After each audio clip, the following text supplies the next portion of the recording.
성도는 누구나 신앙생활을 잘하고 싶습니다. 어떻게 하는 것이 잘하는 것일까? 이 고민을 한번 해보려고 합니다. 신앙생활의 결과는 뭘까요, 여러분?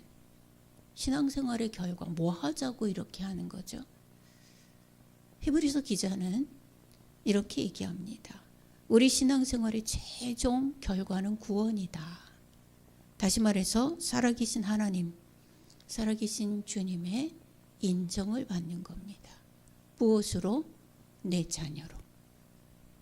이게 신앙생활의 최종 목표입니다. 육신이 있는 동안에 인정, 또 육신을 벗고 천국문에 섰을 때 천국에 들어가게 할 것이냐, 바깥 어두운 데로 내쫓을 것이냐, 그 결정 가운데에서 인정, 그리고 천국 생활 중의 인정, 뭐지요? 상급. 그런데 주님께 인정받는 신앙생활은 그러면 어떻게 하면 될 것이냐, 이 고민이 우리에게 있습니다. 신앙생활을 잘 하기 위해서 오늘 본문을 통해서 좋지 않은 예, 다시 말해서 신앙생활의 적이 무엇인가를 먼저 살펴보고 좋은 예, 주님께서 진짜 원하시는 것이 무엇인지를 우리 함께 정리해보는 시간을 가지면 좋겠습니다. 38절로 40절을 다시 한번 보십시다. 신앙생활의 적이 무엇인지 한번 요약을 한번 해보시지요. 한번 다시 한번 같이 읽어봐요. 세 절만 시작. 예수께서 가르치실 때에 이르시되 긴 옷을 입고 다니는 것과 시장에서 문안받는 것과 회당의 높은 자리와 잔치의 윗자리를 원하는 서기관들을 삼가라. 그들은 과부의 가산을 삼키며 외식으로 길게 기도하는 자니 그 받는 판결이 더욱 중하리라 하시니라. 네. 본문에서 말하는 신앙생활의 최대의 적은 뭐라고 생각하세요? 어떤 단어로 요약할 수 있어요? 그것은 외식과 위선적 태도일 겁니다. 신앙생활의 가장 큰 적은 외식과 위선이에요. 그런 태도를 가진 거예요. 외식이 뭐죠? 다른 사람들에게 인정받기 위해서 나를 포장하는 걸 외식이라고 그래요. 좋은 포장, 안에는 별거 없어요. 요새 택배로 사기치는 사람들이 물건을 주문하면 박스 안에다 벽돌을 넣고 겉에는 포장을 잘해서 보낸다고 그렇게 얘기를 하는데, 지금 이 얘기가 바로 이거예요. 안에는 뭐가 쓸데없는, 아무짝에도 쓸데없는 것들, 누구도 가져다 쓸 수 없는 것들, 이런 것들이 들어있어요. 근데 겉에는 싹 포장을 하는 거죠. 자기 포장, 자기 스스로 포장하는 거예요. 누가 포장을 해주는 게 아니라 자기 스스로 그렇게 포장하는 것, 그 외식이라고 합니다. 자기 현재의 상황과 전혀 다른 포장지, 자기 지위와 전혀 다른 포장지, 이런 것 외식이라고 합니다. 그 예로 38절에는 뭘 얘기하냐면은 긴 옷을 입고 다닌다라고 얘기를 합니다. 이 긴 옷이 뭐냐면 이게 서기관들 지금 얘기잖아요. 39절에 보면 서기관들은 가르치는 자들이에요. 예, 잘 가르치는 자들입니다. 그럼 서기관들이 긴 옷이라고 하는 거는 이건 뭐냐 하면 종교적인 예식이나 아니면 의전적으로 예복이라는 얘기예요. 다시 말해서 목사의 가운, 박사들이 학위를 받을 때 혹은 학위 수여식 때 입는 가운들. 여러분 가운 입고 시장 갑니까? 가운 입고 시장 가요? 혹시 성가대 하시는 분들 한번 생각해 보세요. 가운 입고 시장 가요? 하나 주의해서 여러분들에게 말씀드릴 것이 있습니다. 성가대원들 성가대 가운 입고 찬양 준비하고 그러다 화장실에 갈 때 가운 입고 그냥 가는 사람들이죠. 기가 막힌 일입니다. 이건 절대 고쳐야 되는 일이에요. 어쨌든 가운 입고 시장 가냐고요. 가운 입고 볼일 보러 가요? 가운 입고 누구 만나러 가요? 아니죠. 근데 서기관들은 뭐래요? 예, 긴 옷을 입고 시장에 가요. 긴 옷을 입고 다녀 그냥 길에. 예, 뭘 위해서요? 자기들의 명예와 자기들의 직위와 자기들의 위치와 자기들의 풍채를 자랑하기 위해서 그렇게 착용하는 거예요. 가르치는 자는 어떻게 해야 돼요? 특별히 교회에서 하나님 앞에 선 일꾼들은 어떻게 해야 돼요? 가장 필요한 덕목이 뭐죠? 겸손히 주를 섬김이에요. 겸손히 섬김이에요. 그런 위치에 있지만 어떻게 해요? 지배와 굴림. 내가 너보다 나아. 나 이런 사람이야. 나를 이렇게 높여줘. 내가 어떤 사람이냐면 넌 다 알지? 이 가운 봐. 다 알지? 나 이런 사람이야. 지배와 굴림의 의미로 또 외견산 위엄과 명예 과시하기 위해서 긴 옷에 끝에는 술이 달렸어요. 제사장 옷처럼. 튀는 복장으로 자신을 나타내기 위한 거예요. 긴 옷을 입고 다닌다. 그 다음에 시장에서 뭐예요? 문안을 받는다. 시장이 무슨 절 받는 곳입니까? 문안을 받아요. 서기관들이 일반인들로부터 인정받고 존경받는 위치에 있는 것은 맞아요. 왜? 가르치는 위치에 있으니까. 요즘은 교권이 떨어져 갖고 와갖고 시비 거는 그런 시대이지만요. 가르치는 자는 일단은 존경받는 위치에 있다고 하는 것이 맞습니다. 여러분 그거 아세요? 어떤 교육부의 서기관이 자기 자녀의 담임 선생님에게 보낸 9개의 조항, 편지 9가지를 편지에다 쭉 써서 보냈는데요. 그 대표적인 것이 뭐냐면 내 아이는 왕의 DNA를 가졌으므로 내 아이를 대할 때 왕처럼 대할 것, 이게 있어요. 기가 막히죠. 이게 적어도 교육의 전문가들이 모여서 교육을 연구하고 이 나라의 교육을 이끌어가는 교육부의 어떤 서기관이 아니라 주무관, 네. 꼭 꽤 높은 직위에 있는 사람이 자기 자녀의 담임 선생님에게 보낸 편지, 여러분 그거 인터넷에 다 있어요. 신문에 다 났었던 얘기입니다. 어쨌든 지금은 교권이 바닥이라 이런 일들도 비일비재하게 있지만 원래 가르치는 자는 적어도 자기의 명예를 위해서가 아니라 내 아이를 가르치는 자의 자리에 있기 때문에 존경받는 게 맞아요. 우리 옛말에도 그랬잖아요. 스승은 그림자도 밟지 않는다 그랬어요. 요새는 그림자 밟기 놀이도 하겠지만 그림자도 밟지 않는 거거든요.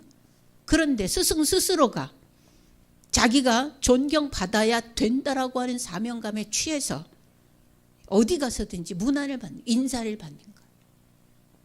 경배를 받는 거죠. 우쭐대는 마음으로 공개적으로 존경받기를 원한다. 이게 지금 우리는 어떤 차원에서 보고 있어요? 신앙생활의 적, 외식,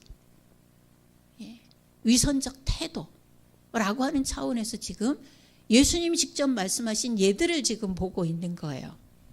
그 다음에 서기관들은 높은 자리, 잔치의 윗자리를 원한다. 치졸한 명예욕입니다. 하나님에게 모든 영광을 돌려야 될 그들이 자기들이 영광을 받는 그 자리에 앉는 거예요.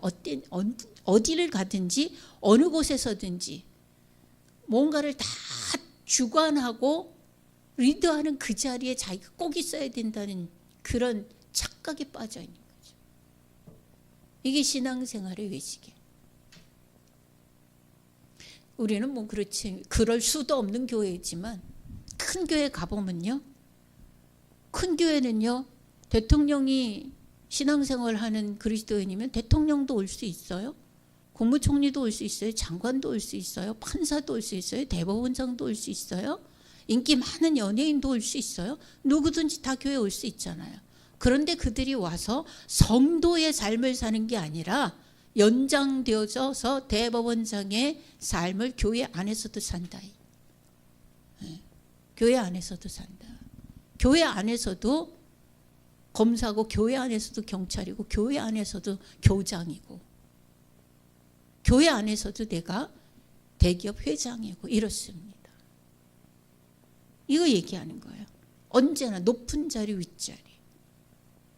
교회에서 지금 그런 사람들이 식당 들어가서 설거지 봉사 좀 하면 안 되나? 분리수거 좀 하면 안 돼요? 화장실 청소 좀 하면 안 돼요? 그런 사람들은 손이 썩나? 그런 사람들의 봉사원진 하나님이 안 받으실까요?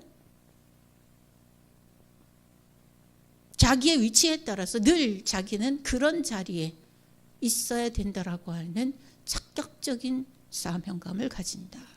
이게 외식과 위선이에요. 더구나 40절에 보면은 그들이 뭐래요? 과부의 가산을 삼킨다.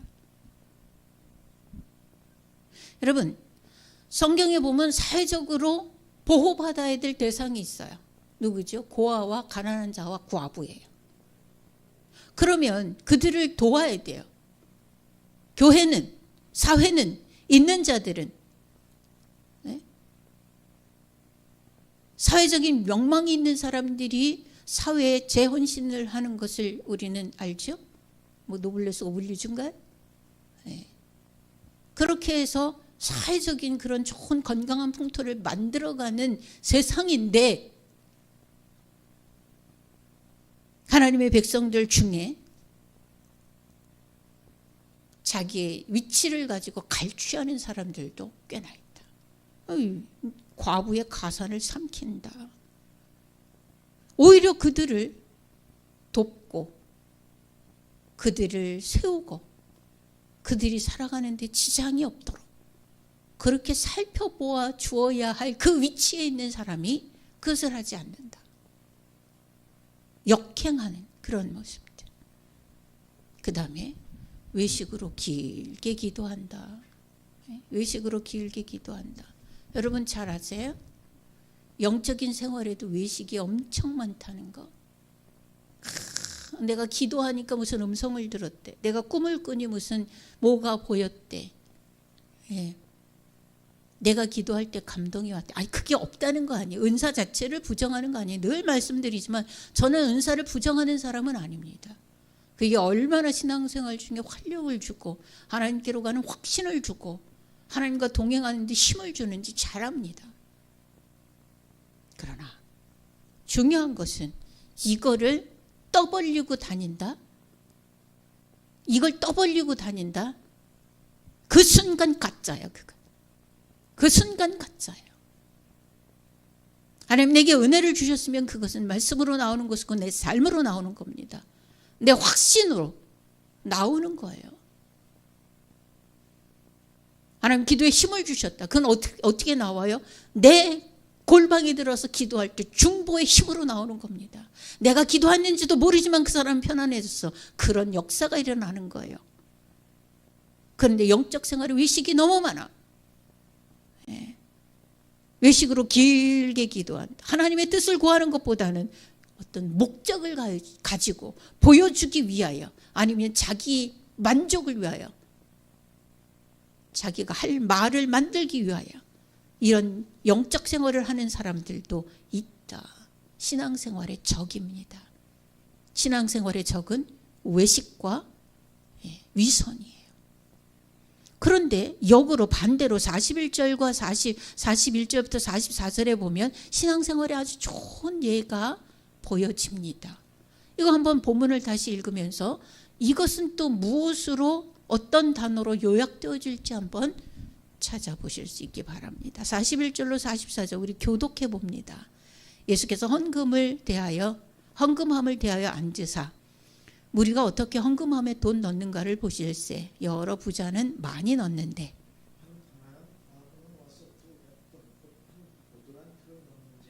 예수께서 제자들을 불러다가 이르시되 내가 진실로 너희에게 이르노니 이 가난한 과부는 헌금함에 넣는 모든 사람보다 많이 넣었도다.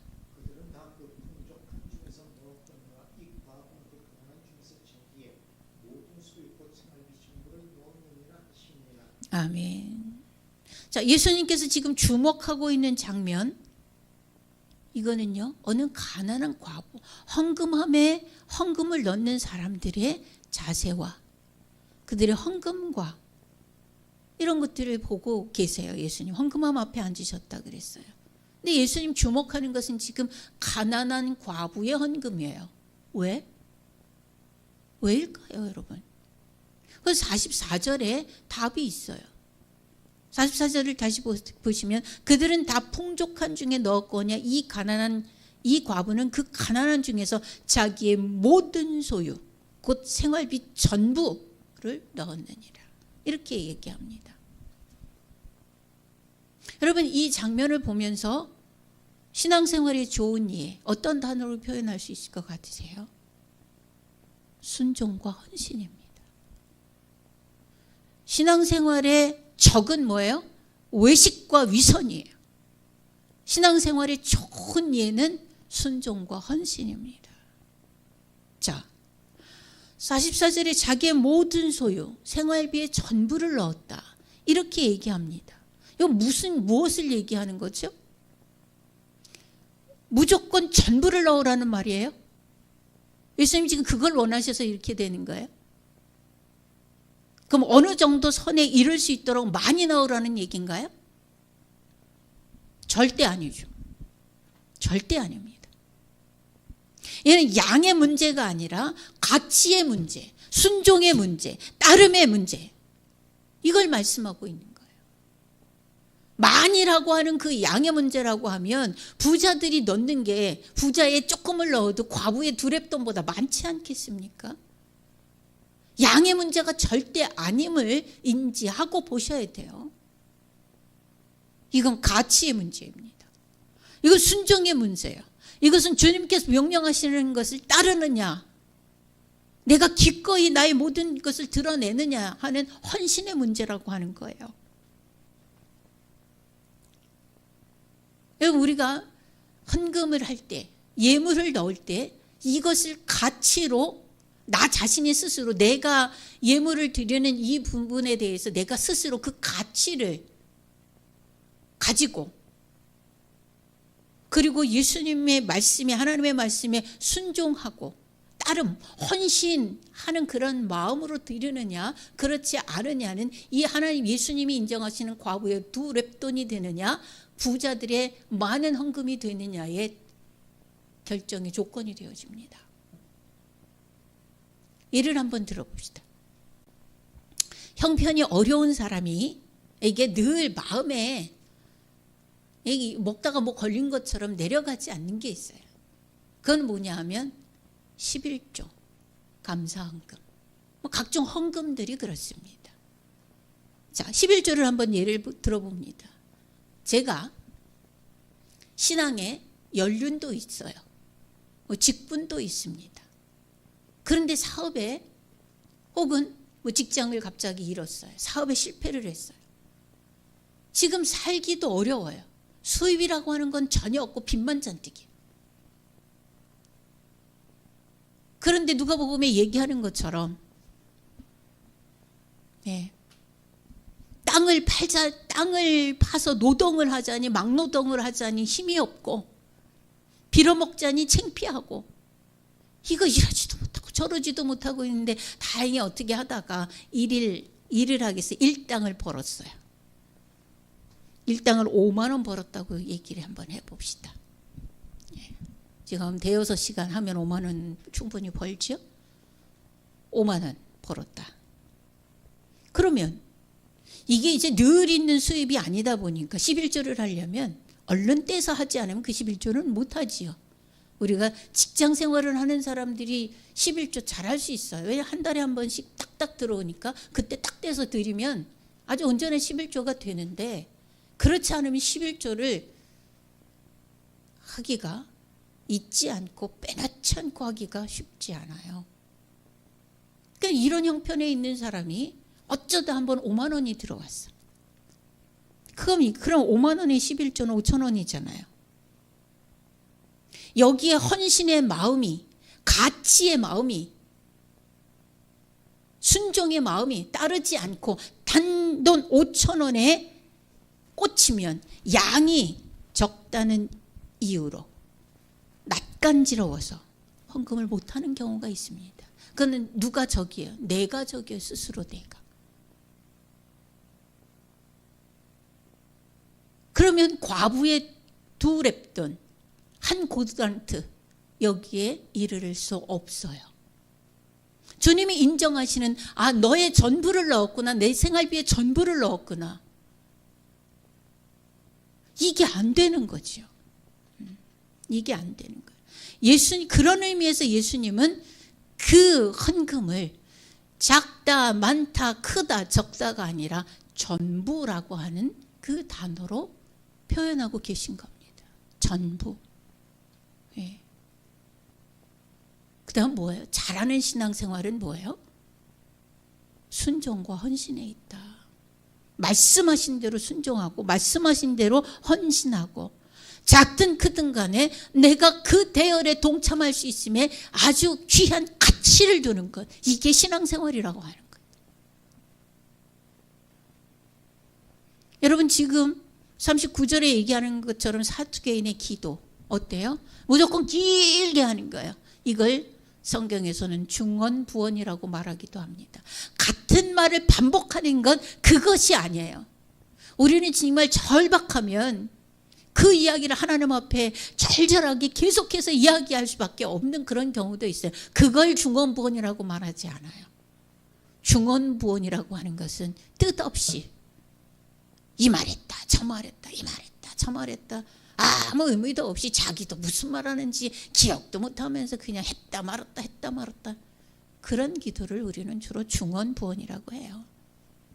사두개인이 중언부언은 아닐 거이지만 사두개인은 보여주려고, 내가 누구임을 보여주려고 그 자리에 앉아서 길게 꼭 방언하는 것처럼 아무 말이나 중언부언 씨부리면서 신령한 척 기도하는 것, 이거 외식입니다. 이거 위선입니다. 또 외식에 대해서는 예수님 아주 직접 지적하신 것이 있죠. 누굴 대상으로? 바리새인을 대상으로. 바리새인들의 대표적인 거 구제. 빵 바구니에 요만큼 들고 나와요. 요만큼 들고 나와갖고는 사거리에 나가서 저 역전 저거 노블레스 그 호텔이나 수원역사 앞에 나가서 종을 크게 치는 겁니다. 배고픈 사람 다 오시오. 한참 배고픈 사람 다 오시오. 사람 한참 불러요. 오랫동안 불러요. 그리고 빵 조금씩 꼭 쿠키만한 거 하나씩 입에 넣어주고는 가버리는 거예요. 이게 보여주기식의 구제. 이게 외식에 해당하는 겁니다. 이게 위선이라는 거예요. 또 바리새인의 기도. 예수님이 말씀하시는 중언부언의 대표자들 바리새인들. 그저 이 말했다 저 말했다 미사여구 썼다 온갖 좋은 말은 다 갖다 붙였다. 그게 하나님이 들으시라고 하는 얘기가 아니라 눈 감고 자기를 나타내기 위해서 다른 사람들 들으라고, 우와 기도 때 저런 말도 하는구나 이런 거 들으라고 하는 그 기도. 대표자들 바리새인들. 이런 것처럼 외식과 위선에서 벗어나야 합니다. 사두개인의 기도, 바리새인의 구제, 바리새인의 기도, 바리새인의 헌신 벗어나야 해요. 신앙생활은 말이죠. 누구와 비교할 필요 없이 말씀대로 순종하고 그 중심을 다해서 헌신하면 살아계신 하나님이, 살아계신 예수님이, 살아 역사하시는 성령님이 인정하시는 겁니다. 그 인정이 우리에게 중요해요. 이 신앙생활의 최종 목표는 인정이에요. 누구에게? 하나님 그분이. 그렇게 되어지면 육신이 살아있는 동안에 영육 간에 평안을 누려요. 심령이 부여해집니다. 예. 왜? 중심을 보신 하나님 아니세요? 중심을 보시는 하나님 아니세요?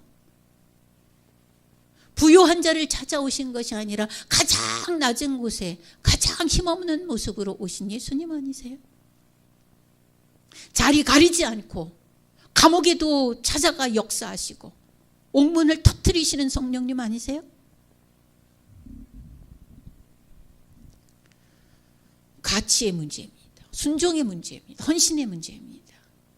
이렇게 보면 외식과 위선이라고 하는 그 차원에서도, 순종과 헌신이라고 하는 이 차원에서도 신앙생활의 적은 혹은 신앙생활의 좋은 인정은 그 요건이 누구에게 있어요? 바로 나에게 있는 겁니다. 결정적인 요인은 바로 내 안에 있습니다. 위선과 외식을 내려놓을 수 있는 강건함이, 사람의 비웃음과 자신의 열등의식을 내려놓을 수 있는 담대함이 우리의 심령에 충만하기를 주님의 이름으로 축원합니다. 기도하겠습니다.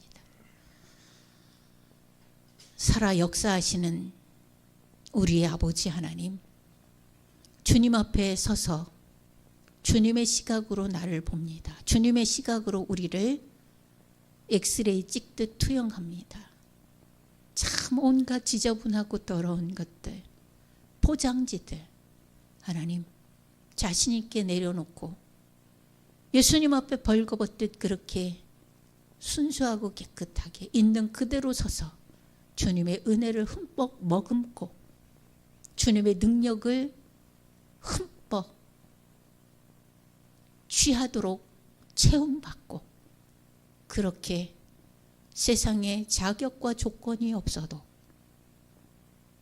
두 발을 단단하게 땅에 붙이고 서서 영광의 빛을 바라며 걸어가는 우리 맑은샘교회 성도들 되도록 주님 축복하여 주시옵소서. 부족합니다. 연약합니다. 때로는 조건에 휘둘릴 때도 너무나 많습니다.